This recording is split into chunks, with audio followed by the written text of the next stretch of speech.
Good afternoon. This is All India Radio and I am Abhishek Mukhopadhyay with the Midday News.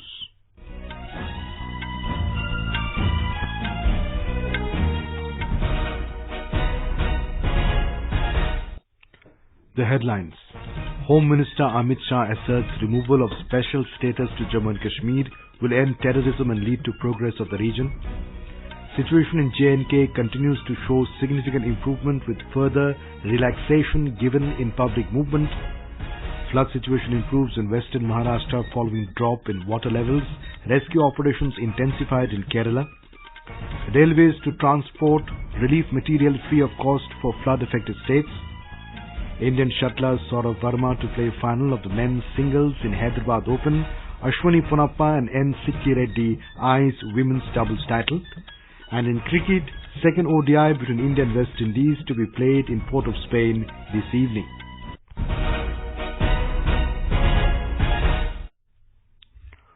Home Minister Amit Shah has asserted that removal of special status to Jammu and Kashmir and Article 370 of the Constitution will end terrorism and lead to progress of the region.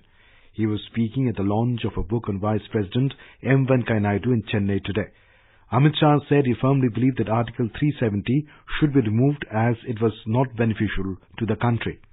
As a legislator मेरे मन में जरा भी confusion नहीं था कि धारा 370 हटानी चाहिए या नहीं हटानी चाहिए। मैं फर्मली मानता हूं कि धारा 370 से देश का भला नहीं हुआ, कश्मीर का भला नहीं हुआ, बहुत पहले हटनी चाहिए। एज अ होम मिनिस्टर मेरे मन में जरा भी कंफ्यूजन नहीं था कि धारा 370 के बाद क्या होगा। मैं निश्चित रूप से मानता हूं कि धारा 370 हटने के बाद कश्मीर के अंदर आतंकवाद की समाप्ति होगी और कश्मीर विकास के रास्ते पे आगे बढ़ जाएगा। Speaking on the occasion, Information and Broadcasting Minister Prakash Javadekar said, situation in Jammu and Kashmir is peaceful. After 6 days, there is not even a tear gas shell has been used in Kashmir Valley. People are peaceful, people have already adjusted because they wanted this to happen, because they wanted their rights back.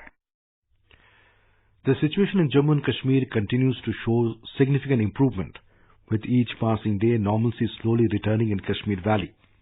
Authorities have eased curbs on the movement of residents in Srinagar city.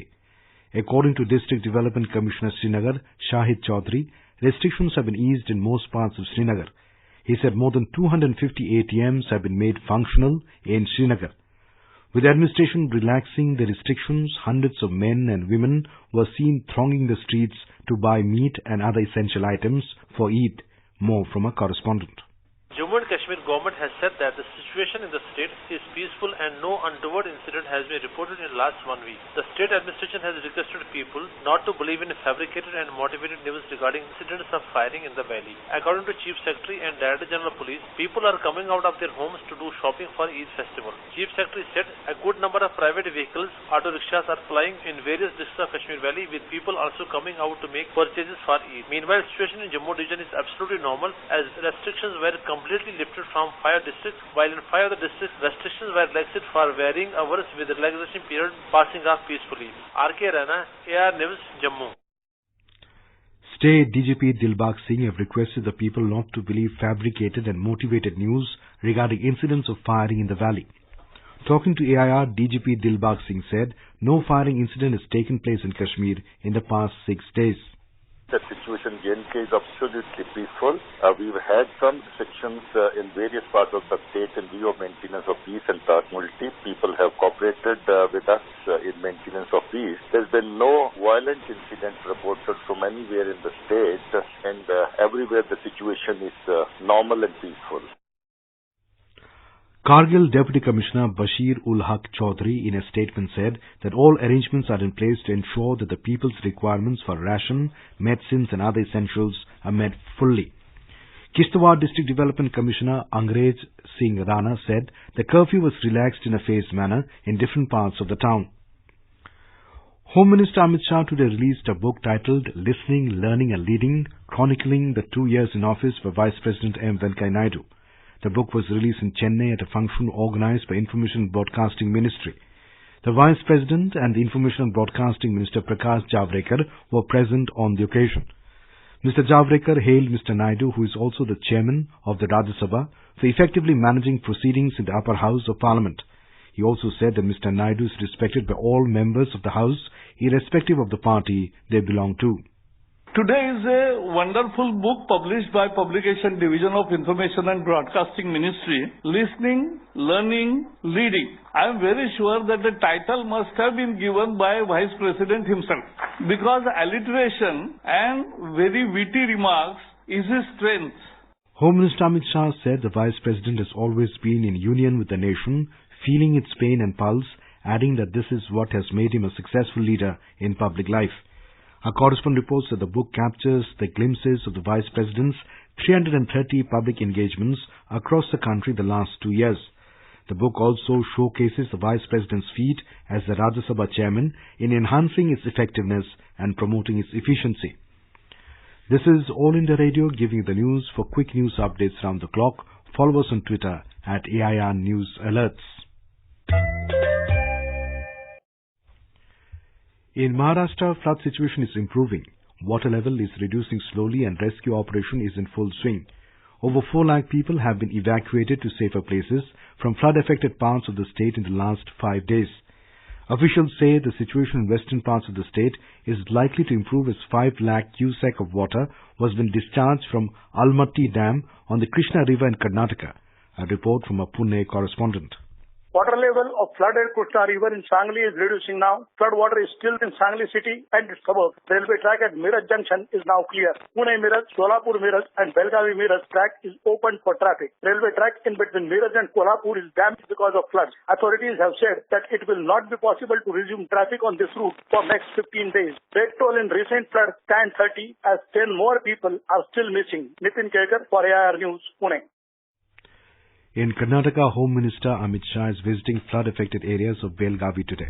Chief Minister of Karnataka B.S. Yediyurappa will accompany him during the aerial survey of these areas. The Home Minister will also interact with officials involved in the rescue and relief measures. Rain has subsided in Belgavi, but water released from dams has inundated several areas. The relief and rescue operation continues as around 2 lakh displaced people and over 55,000 livestock are evacuated from 245 villages in the district. Our correspondent reports that over 370 relief camps have been opened for the affected people.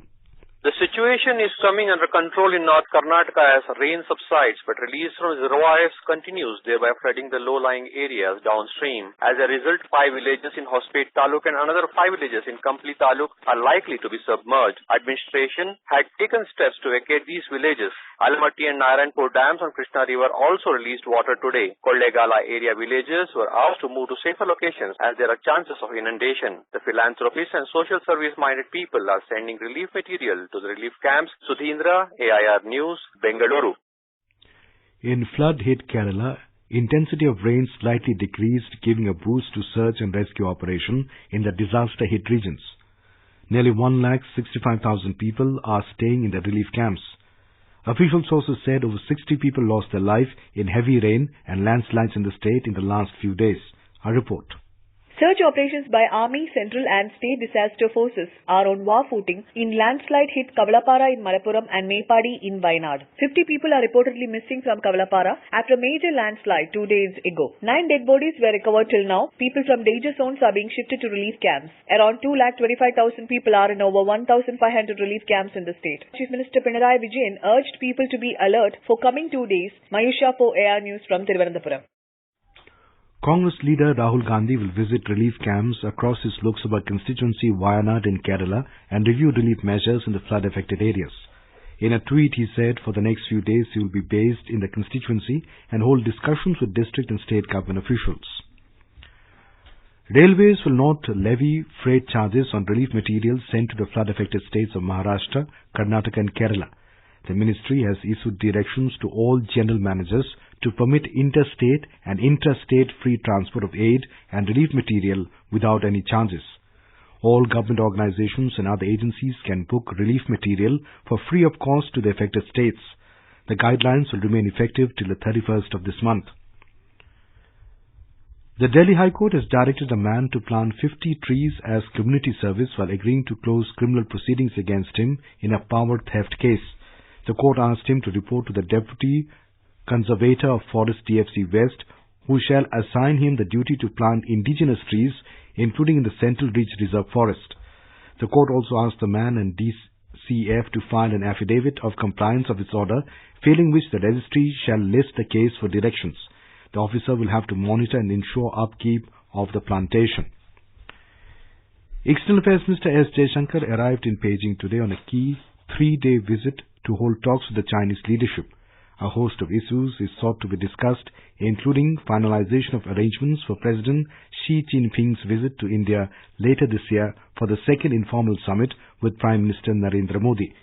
His official engagements will begin tomorrow with a call on Chinese leadership. It has not been officially announced yet about whom he would be meeting. It will be followed by a bilateral meeting with Chinese State Councillor and Foreign Minister Wang Yi. Later, the two ministers will also co-chair the second meeting of the high-level mechanism on cultural and people-to-people exchanges. The first was a meeting held in New Delhi last year. In eastern China, local authorities say the death toll from Typhoon Lekima rose to 30. Meanwhile, rescue teams worked to locate the missing after the storm triggered a landslide and forced more than 1 million people to evacuate. The storm arrived in Wenling City in the early hours yesterday with high wind speeds and waves several meters high hitting the coastline. 18 people had died in the landslide triggered by the storm's downpours in the municipality of Wenzhou, south of Shanghai. 20 people were still missing according to Zhejiang provincial authorities, and search and rescue work from various regions is still ongoing. Afghanistan's president is urging the nation to determine its fate without foreign interference as the United States and the Taliban appear to near a peace deal without the Afghan government. President Ashraf Ghani spoke during Eid-ul-Adha and as US and Taliban negotiators continue their work in Qatar.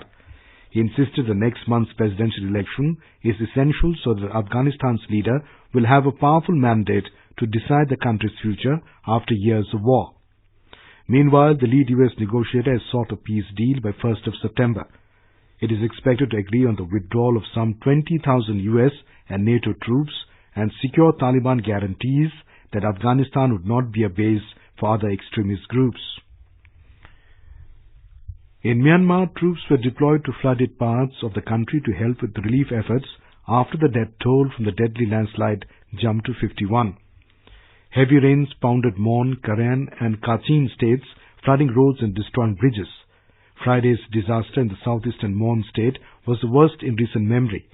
Hundreds of emergency response workers were still continuing search and rescue efforts. Brigadier General Zhao Min Tun said the regional military commands are working to help with the search and rescue process in disaster areas, and helicopters will be used to supply food. In cricket, India will take on the West Indies in the second ODI of the 3-match series at the Queen's Park Oval Stadium in the port of Spain today. The match is slated to begin at 7 in the evening. The first match of the series was washed out due to rain in Guyana. All India Radio will broadcast a bilingual commentary alternately in Hindi and English. Reigning national champion Saurabh Verma will take on Singapore's Loh Kian Yew in the title clash of the men's singles in the Hyderabad Open badminton tournament today. The 7-seeded Indian beat Iskandar Zulkarnain of Malaysia 23-21, 21-16 in a straight game win 48-minute semi-final clash. Saurabh had won the Slovenia International in May this year and the Dutch and the Russian Open Super 100 titles last year. In the women's doubles title clash, Indian pair of Ashwini Ponnappa and N. Sikki Reddy will face Korea duo of Ha Na Pek and Kyung Yoon Jung. And now, before we end the bulletin, the headlines once again. Home Minister Amit Shah asserts removal of special status to Jammu and Kashmir will end terrorism and lead to progress of the region. Situation in J&K continues to show significant improvement with further relaxation given in public movement. Flood situation improves in western Maharashtra following drop in water levels. Rescue operations intensified in Kerala. Railways to transport relief material free of cost for flood-affected states. Indian shuttler Saurabh Verma to play final of the men's singles in Hyderabad Open. Ashwini Ponnappa and N. Sikki Reddy eyes women's doubles title. And in cricket, second ODI between India and the West Indies to be played in Port of Spain this evening. And with that we end the Midday News.